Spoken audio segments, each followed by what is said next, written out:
I think the next unicorn, like most people say, is going to be like maximum 5-10 people. The question is, can you run very lean, i.e. 3 to 5 people, and then run the same operation? You've built your watches into a recognized brand and scaled e-commerce businesses to over 10 million in annual revenue. Can you share your journey and what this milestone means for you personally and professionally? Sure. Thanks for having me, Panida. I really appreciate it. I think my first milestone that I thought about was when I'd make $1,000. And then the next milestone was $10,000. Then the next milestone was $100,000. Now that I've hit 10 mil in revenue, it's just another day. I wish I was more excited. Things have changed in my life, but it's just another day. I used to think I'd make $10 million, fly to Vegas, have a big party. I'm going to go throw a big party for everybody involved. I'm going to go celebrate. But in the grand scheme of things, you're happy. It's like internally you feel like, oh, it's a milestone. And then you say, okay, let's get back to work. The problem is the next milestone is 25 million. Then the next milestone will come, which is 50 million. So unfortunately, humans are built for setting targets that are much higher than expected. If you asked me this question 10 years ago, I'd be like, no way. Definitely. I think you just touched on the point how you have to enjoy the journey, because if you just think about the destination, I'm a destination guy. I need a point A and I need a point B. So it's important. But the problem, I think the problem, what a lot of entrepreneurs get stuck up on is like whenever, like I'm a classic case of it. You set a goal for 1 million, then 10 million, then 25 million. What is the journey? The journey, I guess, in my case has been how, it's about building a team, systems, everything else. Personal freedom and fun have been neglected for a while. what inspired you to start Branzio Watches, and how did your background in retail and digital marketing shape your approach to building a value-driven brand? For sure. There's a couple of things that happened there. First of all, I'm my mother's son. But yeah, I tried corporate work and I realized I wasn't suited for a corporate life. I'm not a 9 to 5 person. My life includes getting up at 1 a.m. and checking my phone. Most people don't see it that way. Second, I realized I don't do well reporting to someone. It was better to report to myself and figure out when we were talking about these milestones and how you set them and achieve them. The KPI has to be what is it that you're working on today that is going to get you to that $25 million milestone tomorrow. So that becomes extremely important. I was lucky enough that the guys at Best Buy and Feature Shop trusted me with a $5 million budget. And they trusted me with a $5 million budget back in 2012, 2013, which was the time you could buy the YouTube homepage for pennies on the dollar. Nobody can imagine it. I used to go and buy YouTube homepages for Facebook. You could buy the whole homepage on Facebook for like 40,000 Canadian dollars. There's a lot of learning in retail for twofold reasons. Retail is fast. So if you would put me, it's also based on personality. So for example, if you would, before that, I used to work for HSBC, which is a large bank, and I realized that I wasn't cut out for that organization because it used to take 6 months to develop one campaign. From my perspective, it was like you're working in digital marketing and it's like you're killing yourself a little bit on the inside every day because you're not going to get anywhere. When you get to retail, it was exciting. I used to get in at 8 a.m. and there used to be like 5 campaigns on my desk, which I had to get out in the next 6 hours. It was like, boom. I realized I enjoy being under stress. It sounds weird for somebody to say that. As an entrepreneur, you build the stress for yourself. Even as an employee, I enjoyed the stress. I will personally do things which stress me out. There's no days off in my life. I work 7 days a week. I love it. I'd like, there's a purpose and I love chasing that purpose 7 days a week. When people say, do you not? And sometimes I ask myself, like, what would life be without purpose? Or not? What would life be if I just took a break? And it sounds boring though. I completely agree with that. I think it's find the suffering that you enjoy. I think this is a quote presses exactly on what you said, because I think no one can be a successful entrepreneur if they don't enjoy the suffering of becoming one. Oh, the thing about an entrepreneur is like life is a roller coaster, and not many people really talk about the roller coaster goes on in your life. And the thing is, look, I don't have a family or anything else. So imagine if you're an entrepreneur and you have a family and you've got kids. Then you're managing 3 different things in your life. I don't know how people do it because it's a superpower. People do that 10 to 100 times better than I am. I'll admit that. I don't know how you manage these stresses. When this roller coaster is going on in your head, or your business, you can't really talk about it with somebody else except other business people. Right? Because if you tell your wife, kid, or parents, they don't know what you're going through. And then to extrapolate your feelings, multiplying it by 100% and saying, are we going to be bankrupt today? Are we going to have food on the table tomorrow? Will we be able to take holidays in Europe, etc.? Initially, for the first 3 to 5 years, you're most likely on your own. You'll have a couple of other guys along for the journey. Yeah, definitely. I think that chapter in the beginning is typical of entrepreneurship. But Absolutely. then at the end, everyone's, hey, let's hang out. Yeah, usually it's a good feeling to have people. When you meet an entrepreneur, it's good to ask one question to relate to them. And that question is, what keeps you up at night? Yeah. Definitely. So, in your experience, what are the most important areas e-commerce brands should focus on to scale effectively? And how did you identify these priorities across your portfolio? The one thing that hasn't changed over the last 12 years is finding dependable employees. We are a remote company. We run remotely. Finding people who are dependable is sometimes extremely hard. COVID came, COVID went. People wanted twice or thrice the amount of money for being an employee. That's fine too. I understand all that. But finding people who are dependable and are self-driven is extremely important. To find those people is extremely hard. We rate them by 3 questions. Do they have it? Do they want it? Can they exceed at anything we throw at them? Being self-driven is extremely important. There's a lot of snake oil out there with people who want you to buy their courses and all that kind of stuff. And I've fallen for it. I spend a lot of money on PS stuff. Your mistakes are yours to make. The people who will help you out the most is your peer group. So in that case, attending e-commerce events, conferences, or being in a room with e-commerce entrepreneurs is extremely helpful because they're the kind of people who will tell you what's working and what's not. What changed for me over the last decade is also the way I approach people. I think initially it used to be, my mindset was scarce. So the scarcity mindset, I would never share anything. I'd be like, oh my God, this person's going to copy my business, blah, blah, blah. And then over time, I was like, you know what? You're welcome to copy my blueprint. It takes time and money to scale to a certain level. So today I approach things with a different perspective, which is more like, how can I add value to your life? In e-commerce, when you look at it today, you got to look at it. Remember, over the last decade, e-commerce has changed quite a lot. So I'll give you what is important today.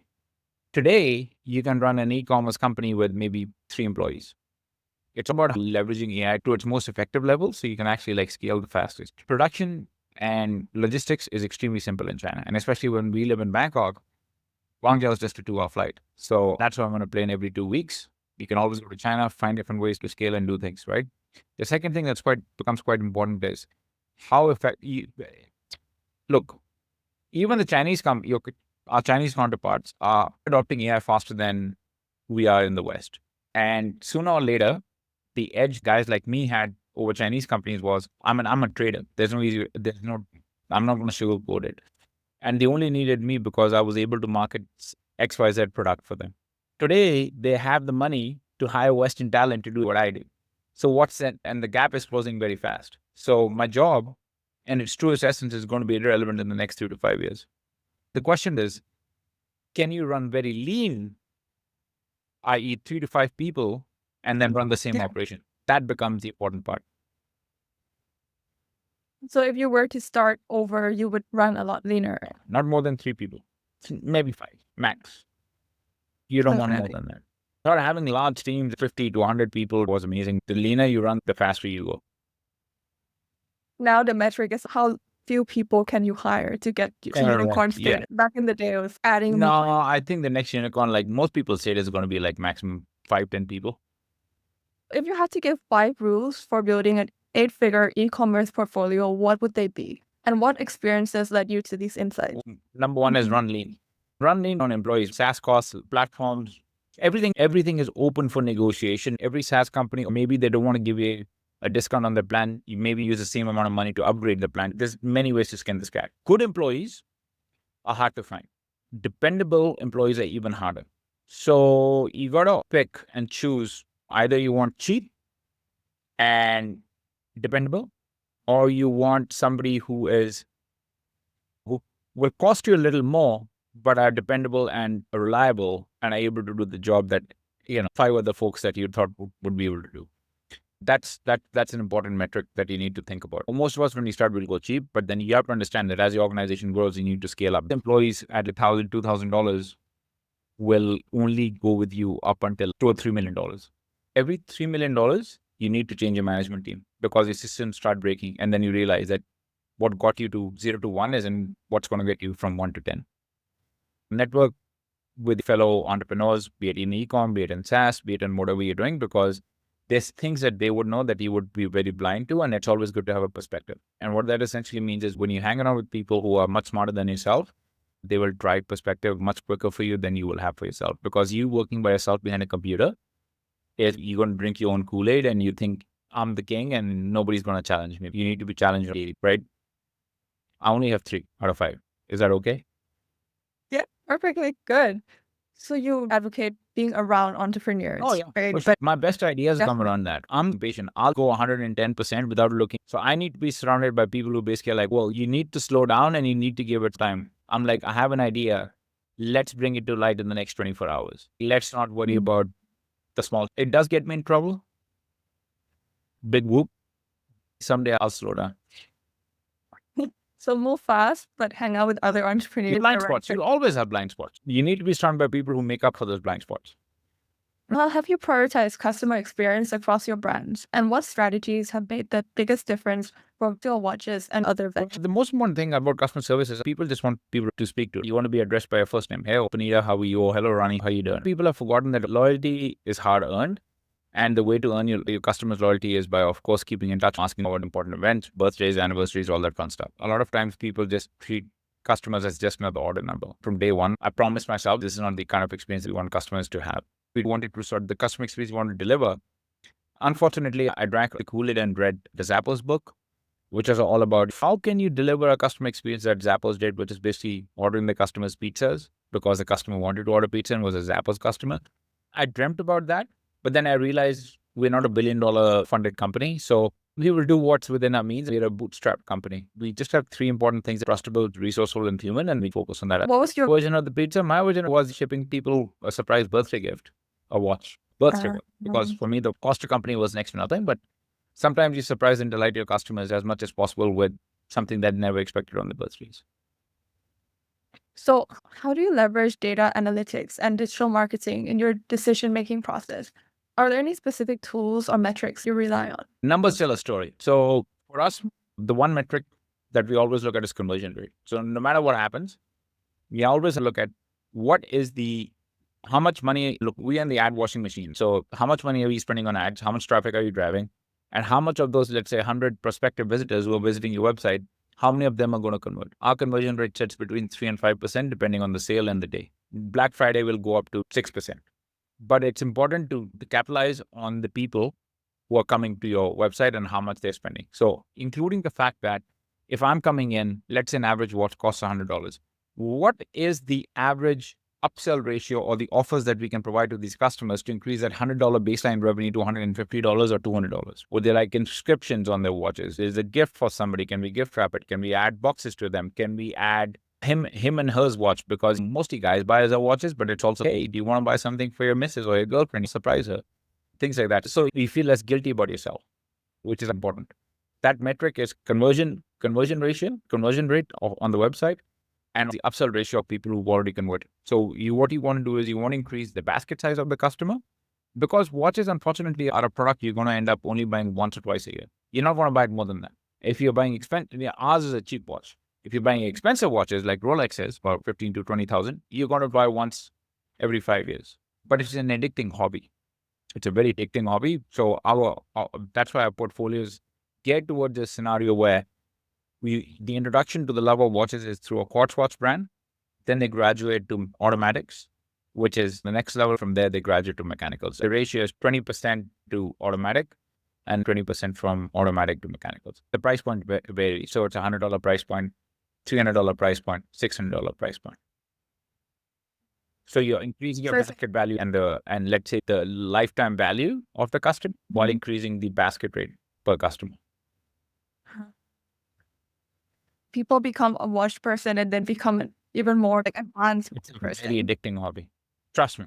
For people who are into watches, I've probably got 25 watch groups just lying around. But I also like them. I do it as a business, but I also like it. Branding is crucial in e-commerce. What steps have you taken to build a strong brand identity across your portfolio? And how has that impacted you? It's time and market. Brand is a decade-long play. It's not going to happen overnight. A lot of people say we're a brand. I don't think so. To become a brand in e-commerce, there is a multiple that we use. If a store does over $55 million to $60 million US in revenue, you become a brand. So we are not there yet. We're a Um, performance-driven store. I'd like to give you some tech bro talk, but that's not true. We're a performance-driven store till we hit 50 million, right? We are still working on it. We are still trying to go over it. There is top of mind recall because we've been in the market for a decade plus, which is great, but we're still working on it. so the brand is It's progress, yeah. Like I said, time and market. Rolex wasn't built in a day. managing a remote team is a big part of your business model. What are your top tips for building a cohesive, collaborative, remote first culture, especially as you scale? Three things have helped me in this process. Number one is weekly check-ins with the management team who are good at managing their teams. Number two is delegation. Delegate as quick as possible. You have to learn trust. I think nothing in a remote team is going to go without trust. I trust my team to do what they are best at and leave it to them to execute at the end of the day. The weekly check-ins that we have is essentially for me to know exactly what each department is doing and how well they are. I think doing stand-ups with your team once a month is definitely important so that people see you as a leader or people who you're speaking to and what exactly your process is, where you're headed, your check-in, general direction that you're growing at. And if there is none of those kind of updates, it's going to affect the morale of all the employees. I think that's, yeah. So Definitely, it's important to keep everyone on track and on the same page. correct. Yeah. You don't want, and that's true in your company, life, friends, and partner. Be in rooms where you aspire to be, right? Surround yourself with companies where you're the dumbest person in the room. At home, I understand you can't be the same person that you are at work, but at the same time, you want to have somebody, gently, your partner should gently be pushing you forward. They shouldn't be holding you back or bringing you back to a life of mediocrity, unfortunately. And if they do, maybe they don't deserve to be your partner. Reasons why I'm single 101. Now everyone knows. Yeah, I guess so. High standards, huh? So, with rapid advancements in technology, how do you see tools like AI shaping the future of e-commerce? And what technologies have you implemented that made a significant impact? Well, look, let's start with the basics. We deal in meta ads. So for us, generating video assets using VO3, generating ads using ChatGPT, generating static ads, that's the basic stuff. So the next quarter, we want to start moving all customer service on AI. The first frontline tickets or first customer touch point at least should be on AI. And people, if there's things that would help people answer the questions, it's a good idea. If they can't, you need to bring in the human element. Getting rid of as much SaaS as possible and getting rid of as much development as possible, it'd be good. One developer can do the job of three now if they were to use a Sidekick tool. And if they're not using it, I think it's time to show them to. There's people you'll find in your organization with AI, people who are going to say it's just another fad. It's like the .com bubble, or that it's going, or you're going to, I know, there's people like that too. And there's people who are going to be like, look, this is awesome. It makes my job a lot better. It's an enhancement to my job. And those are going to people we're going to end up keeping. So you'll see that. Look, at the end of the day, you could be using AI for certain things. So I'll give you an example. One of the most common questions in all AI companies is going to be like, and e-commerce companies is, where is my order? To give customers peace of mind, it's good to do every 2 days or 3 day check-in with the customer. You can have this thing we use called juniors.ai. It plugs into your Shopify store. It gives the customer an automatic call telling them, thank you for ordering. Here's the status of your order update. 2 days later, they'll get the same call, tells them where their order is, it's back and it's ready to go. And on the 5th day, when it's being delivered, they'll get a call 24 hours before the delivery. So your order is going to be delivered 24 hours before. You know what? Gives you some mind. You can send out automated emails and SMS and everything else, right? But you have to layer on a couple more things on top about the whole customer experience. It can't just be email, SMS, or a phone call. We also use WhatsApp, a great communication tool. So if a person has WhatsApp or iMessage, there'll be a customer service rep texting them and saying, hey guys, just letting you know if there's any issues, shoot me a message. You've got AI, but with the personal touch, it makes it human. The one I'm testing right now is this one. Of course, there's stuff like AI UGC. There's different kind of video software that we're trying, but the jury's out on that because I don't think so. I don't think so. AI is good enough yet for you to be able to give a real human-like feature. VO3 is the best model, 100%. Yeah. But it still does look like AI. So still working on it. Definitely. So you're waiting for it to be more advanced. Who thought last year that VO3 would change the game? It's fantastic. Every entrepreneur faces challenges. Can you share a significant obstacle you've encountered while scaling your portfolio and how you navigate it? I think mine was mental health for me personally. It was like, I'm half the man I used to be. I used to be twice my size. I didn't take care of myself. I took care of the business and my employees and everybody around me except for myself. that led to a bad mental state and excessive drinking, which wasn't really the right thing to do. And not take care of the most important person in my life to make this company run better, which was myself, right? And that included giving up drinking, all this fun stuff. And it's been like 5 years, 6 years or something else like that. And I'm like, this is awesome. I have so much free time to do more work. I tend to stay away from all the vices in life. Nobody talks about the emotional and mental toll that entrepreneurship takes. Seeing a therapist helps. You got to check off all the right boxes that bring you peace. If you had to start over, would you do anything differently in how you scaled your business? Maybe the only thing I would take out of the equation was I would take care of myself first. Put the oxygen mask on myself. Don't drink and don't eat unhealthy. Pizza once a week's fine. Cheat day is. What's life without a cheat day? Thank you so much, Ronnie, for sharing your advice and experiences with us on the podcast. Appreciate it. If you want to see how this founder used an engineering mindset to scale lean e-commerce stores, make smarter decisions, and stay profitable without a big team, click here to watch this next.